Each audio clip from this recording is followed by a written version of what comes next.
A little bit of fondant When it icing, comes roll to it into little decorating, tiny balls which Nicholas go into Lodge the actual takes the eyeballs, cake. and then paint In round Australia, it. to The big promote your his pig is book, going to The Art be. of So to do a Sugarcraft, he took time out to she's demonstrate going to have a his little skills. apron on. Literally On your anything fingers can be just to stop modelled in the icing. marzipan sticking. Creations range from floral bouquets to a feminine little field mouse. In fact, a whole marzipan menagerie exists in the young Englishman's repertoire. For example, he can take a ball of pink icing, and by taking the cone and flipping it onto shape there, begins to we then create the emerge. snout of the pig with a small kitchen knife, carefully cut open the mouth. Nicholas says sugar sculpting is becoming more and more popular in Australia. I think it's very popular. I think a lot of people must do cakes at home for family and friends, and so it's very, very interesting thing here, yes. While some designs require a large degree of artistic expertise, simple forms can be attempted by absolute amateurs. Say for children, they find it very simple because it's just like using plasticine or Play-Doh, so they have great fun making this sort of thing. How much of an art form, though, do you think it is? I think you've got to be fairly artistic, but it's something that obviously the more you practice, when I teach and demonstrate, I always say the 2 P's are important, that's practice and patience. And if you haven't got patience, really it's not worth starting because you need a lot of it. And also practice, like learning to drive or learning how to swim, it takes practice. Finally then, do you think perhaps the man's place is in the kitchen?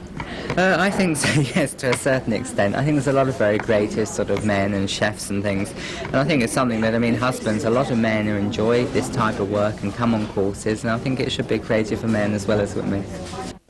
As for the little pink piggy, well, he's gone to a very good home.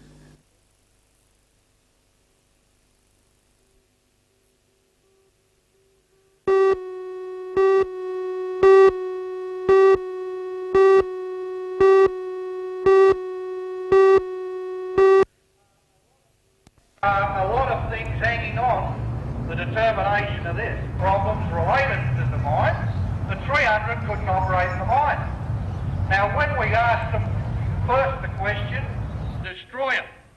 And that's he suggested that the union should look at right to do what I'm doing. Also, I hope that I'm not speaking alone.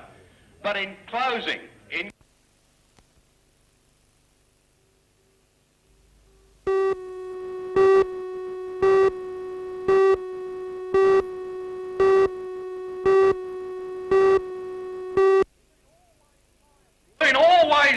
Unionists discussed the ultimatum at an aggregate meeting attended by 6,000 at the Cessnock Sports Ground this morning. The gathering listened passively as officials of the 5 combined mining unions extolled the virtues of seniority, where those retrenched from or cattled out of a mine are the first to be considered for re-employment. In this case, though, BHP wants to use 200 surplus workers at its Stockton borehole and Pacific pits to man up West Walls End, which is also due for closure if the purchase deal from Coal and Allied fails. However, the mood changed decidedly whenever a BHP employee stood up to plead for his job and the other 900 which will be saved if the 3 pits stay open. A similar reaction greeted Miners Federation Northern President Jim Hayes when he repeated his words from NBN's Newsnight coal debate that if those 900 jobs must go for the long-term good of the industry and its workers, then so be it. In the end, the vote was unsurprising. 4 resolutions were passed, with few, if any, dissenters calling on the Joint Coal Board to stop BHP and Coal and Allied from closing or reducing any pit. To have lawyers check the validity of a 5-year no retrenchment guarantee from BHP, which the company says it stands by and has 3 years to run. Third, to categorically reject BHP's proposition and support the award on re-employment, and to call 10-day stoppages if the pits under threat do close. Jeff Brown, President-elect of the Miners Federation. Because it's already an adopted position of the combined mining unions that there would be a national 10-day stoppage in the event of anybody attacking our award provisions, and we believe that BHP's intention is, if they do close the mines, not to pay severance and retrenchment pay, and that would be again in breach of the award. It was noticeable that the speakers today, who were from either Pacific or Stockton borehole, spoke in favour of accepting the BHP conditions, and yet they were held down. No, I don't believe they were held down. I think it's a very emotional situation, and you've got to look at the position that those people were employed in the industry with certain award provisions. Now, because it affects them, they don't want those award provisions to apply. But when BHP's General Manager of Collieries, Jim Lewis, says he's sure any application to the government to close Pacific and Stockton borehole would be acceded to, and denies the West Wall's End manning proposal was only a tactic intended to pass the responsibility for the demise of the pits onto the unions. On Stockton borehole and Pacific collieries, we need to rationalise and get a more efficient operation, and we need to get a viable operation. The purchase of West Wall's End number 2 is the best way to do that. It allows us to rationalise those two mines and to use the advantages of West Wall's End being close to our existing facilities and the nature of the coal there. So you deny any idea of planning to close those mines down except because of what the unionists have done? Yes, yes, categorically.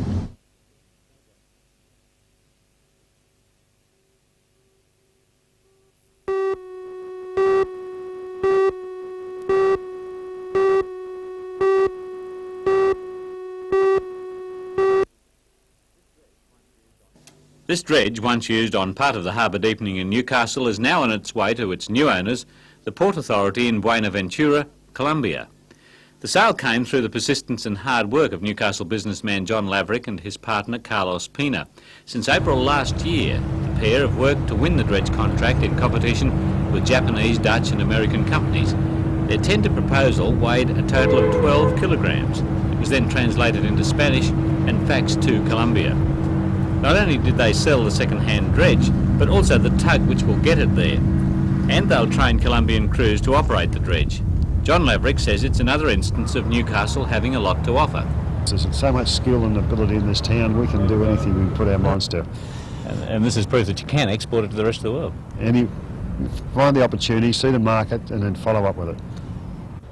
With a wind-driven generator and solar panels to power its navigation lights, the dredge will carry no crew on its 80-day tow to Colombia.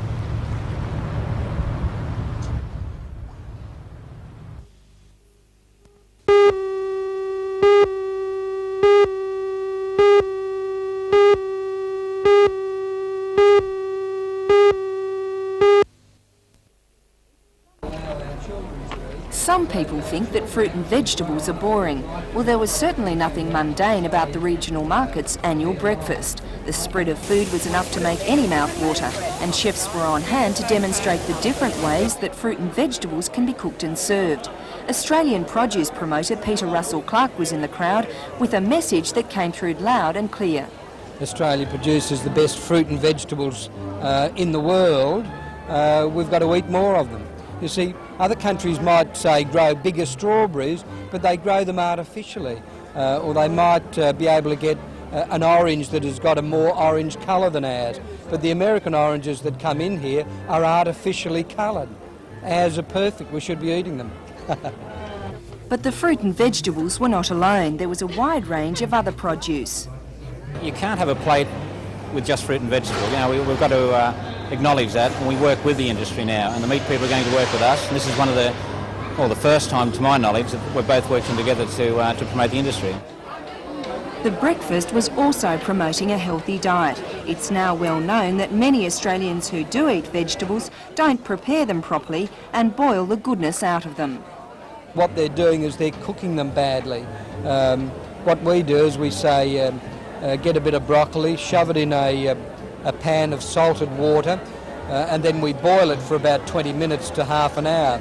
The salt draws out all the vitamins and minerals out of the product, and as soon as the product becomes wet and soggy, we then pour the water down the drain, and the water's got all the good things in it. We then eat that waterlogged, horrible, slushy bit of leftover and think we're doing ourselves a favour. That's all wrong. We should A, just wash it and eat it raw so we understand the taste of it raw, just an experiment, or we should just warm it, just steam it and then eat it, so it's still got its right texture.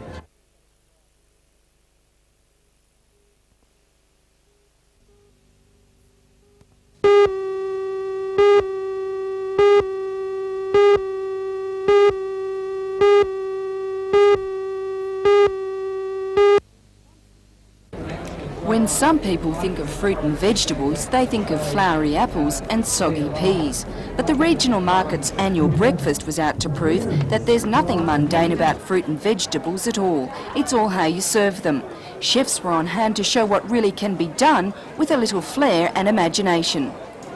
And the message coming through is that fruit and vegetables don't have to be boring. I mean, who'd think of putting honey and orange sauce with bananas? A special focus of the breakfast was promotion of a healthy and varied diet, and Australian produce promoter Peter Russell Clark was in the crowd with a message that came through loud and clear. Well, I think we've got to change our lifestyles completely. We've got to start enjoying life, stop being as stressful as we are, and start eating food that will make our body function.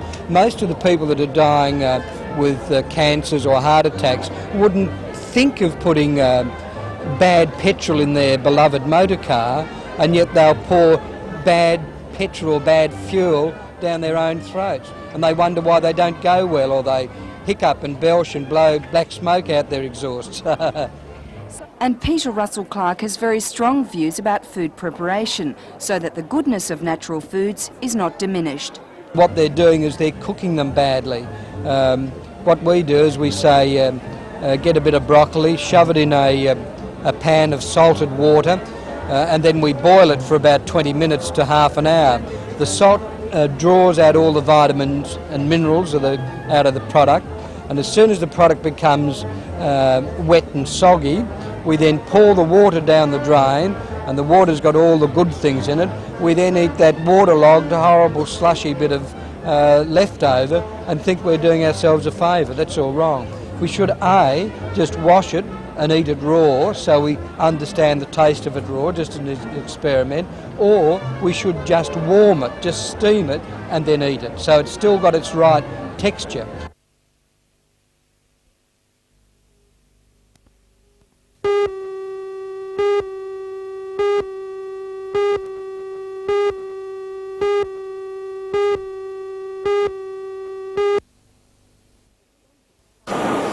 Extensions costing $12 million are already underway at the Tomago plant. The new bigger cast house will enable the company to produce more value-added products, such as specialised aluminium for the export market. Now Tomago is considering the possibility of establishing a third pot line or aluminium production area.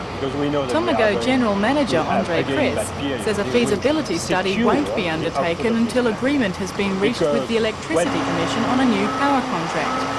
He says whether the new smelter capacity to meet the needs of the 1990s goes to Tomago depends on a competitive price for electricity. It could also go elsewhere, including to Victoria, Canada or Venezuela. It's expected the company will make a decision on the third pot line early next year. Federal member for Shortland, Peter Morris, today visited the plant. At this stage the company is simply looking at the prospects of development, but if it were to happen, it would offer first and most importantly the opportunity of several hundred new jobs to this region. On top of that, it also means several $100 million of export income. It's believed a third pot line could create up to 400 jobs and another 1,000 during its construction. Meanwhile, Mr Morris is looking forward to a task force report on the possibility of establishing an international airport in the Hunter. He says Newcastle already has excellent road and rail links to Sydney. Do we need an international airport? I think that the view of the task force needs to be pursued. Let's look at what is involved, what additional market may be developed. When we have that information, I'd be in a better position then to form a judgment. Mr Morris has also asked TNT Limited to expedite the upgrading and refurbishing of passenger terminal facilities at Aero Pelican.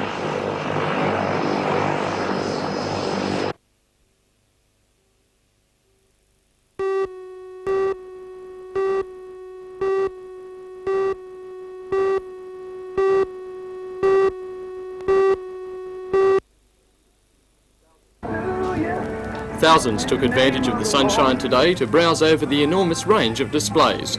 50 commercial exhibitors are on site, displaying everything from pumps to heavy machinery. The field days have been expanded this year to include special displays on healthy eating and on safety. According to Organising Secretary Barry Bailey, the emphasis is on education, with lectures and demonstrations playing an integral part. He estimates 10,000 people will pass through the gates over the 3 days. We're responding to people's needs, and certainly a lot of the commercial farmers in the Hunter and Central Coast are interested in the machinery side of things, and our lectures and demonstrations are particularly aimed at new and hobby farmers or small farm operators, and of course for the kids. A lot of children come with their parents, of course. So this year we've introduced for the first time an animal nursery, the 2 to 5 theatre. So that'll be a real winner for the kids, I think. The traditional handicrafts are there again to offer educational experiences of a slightly different nature, from whip making to constructing your own home out of the good earth. Of course, education starts with the young, and there's nothing better, it seems, to attract the attention of tomorrow's farmers than their counterparts of the animal world.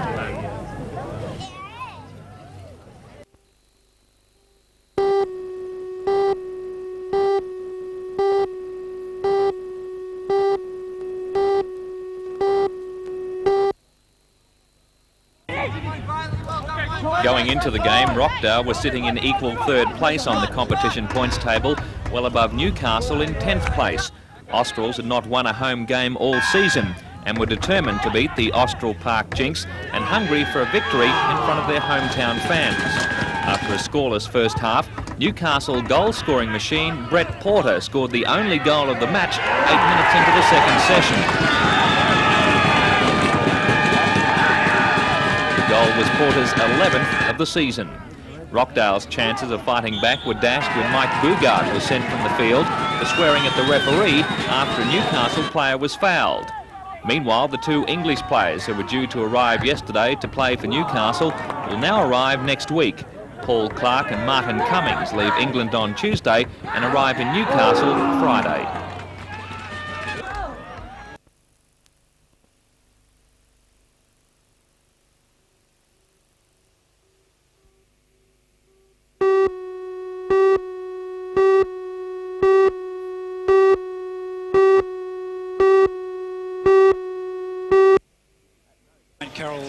At no stage of the game did the young Nebraska Cornhuskers threaten the Australians. That's lucky for the Boomers, who played poorly, making too many mistakes.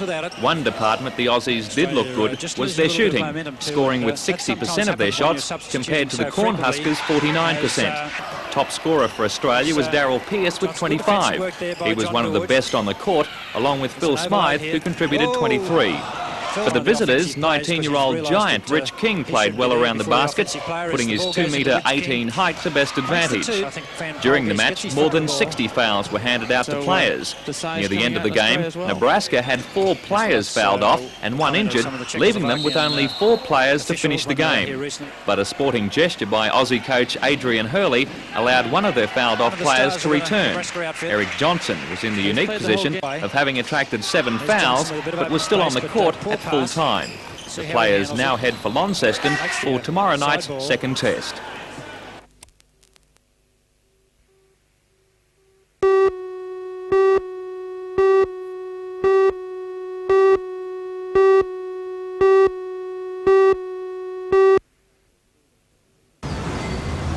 Newcastle Tool and Die is a small business success story.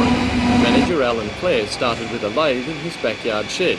Today, NTD employs 22 people, has an annual turnover of $1.8 million and has just completed an equipment upgrading program which took 2.5 years and cost $2 million. It's very important today that we keep up with technology. We can't afford to fall behind in Australia. We need to manufacture our way out of the difficulties we have today.